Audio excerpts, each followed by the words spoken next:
Assalamualaikum warahmatullahi wabarakatuh. Selamat bertemu kembali di video pembelajaran kita yang kedua.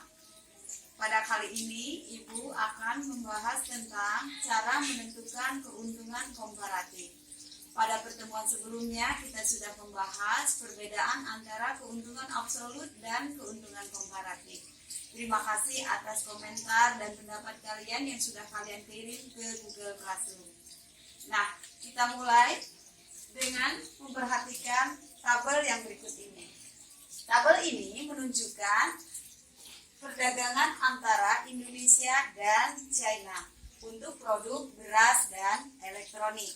Sambil kalian memperhatikan video ini, kalian juga lihat UKBM 9 yang sudah Ibu bagikan. Perhatikan contoh di UKBM tersebut dan juga perhatikan contoh berikut ini. Kalian lihat produksi untuk Indonesia, produksi beras 4 dan produksi elektronik 4. Sedangkan untuk Cina, produksi beras 6 dan produksi elektronik 8. Nah, ini menunjukkan bahwa dalam tabel ini yang memiliki keunggulan absolut adalah Cina. Sedangkan Indonesia untuk kedua jenis produk tidak memiliki keunggulan absolut.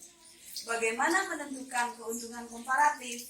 Karena menurut David Ricardo, negara yang tidak punya keuntungan absolut masih bisa melakukan perdagangan internasional yang nantinya akan memperoleh keuntungan komparatif. Jangan lupa baca buku sumber yang biasa kalian gunakan, misalnya dari Erlangga atau sumber-sumber informasi lainnya untuk menjawab pertanyaan berikut ini. Kalian lihat pertama di sini, langkah-langkahnya ada 3 untuk menentukan keuntungan komparatif.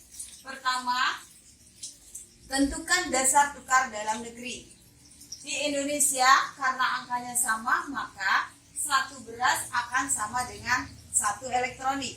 Sementara di Cina, kamu buat dulu dasar tukar dalam negeri untuk negara Cina.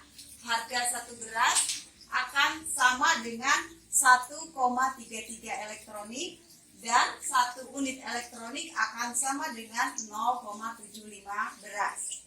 Sampai sini bisa dipahami? Kita lanjutkan. Langkah kedua yaitu menentukan spesialisasi. Spesialisasi ini berarti masing-masing negara berspesialisasi pada salah satu produk kalau ingin melakukan perdagangan internasional. Kalian perhatikan di sini sudah Ibu buatkan bahwa Indonesia berspesialisasi pada produk beras dan China berspesialisasi pada produk elektronik. Mengapa bisa demikian? Baca buku sumbernya ya, dan nanti jawab di kolom komentar Google Classroom kita. Mengapa masing-masing negara berspesialisasi pada produk-produk tersebut. Nah, langkah ketiga adalah menentukan keuntungan masing-masing negara. Setelah kita melihat dasar tukar dan spesialisasi, maka Indonesia dengan berspesialisasi pada produk beras, jika beras tersebut ditukar dengan elektronik di China, maka keuntungannya seperti berikut ini. 1,33 dikurangi dengan 1 sama dengan 0,33. Dari mana angka-angka ini? Perhatikan dasar tukar dari masing-masing negara.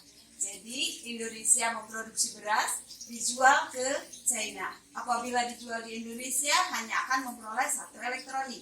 Tetapi apabila dijual ke China akan memperoleh 1,33 elektronik. Sehingga ada selisih 0,33. Demikian juga dengan negara China. Jika dia memproduksi elektronik dan dijual di dalam negeri, maka elektronik tersebut hanya akan mendapat 0,75 beras. Tetapi jika dijual ke Indonesia atau melakukan perdagangan internasional dengan Indonesia, akan memperoleh keuntungan atau selisih 0,25 beras.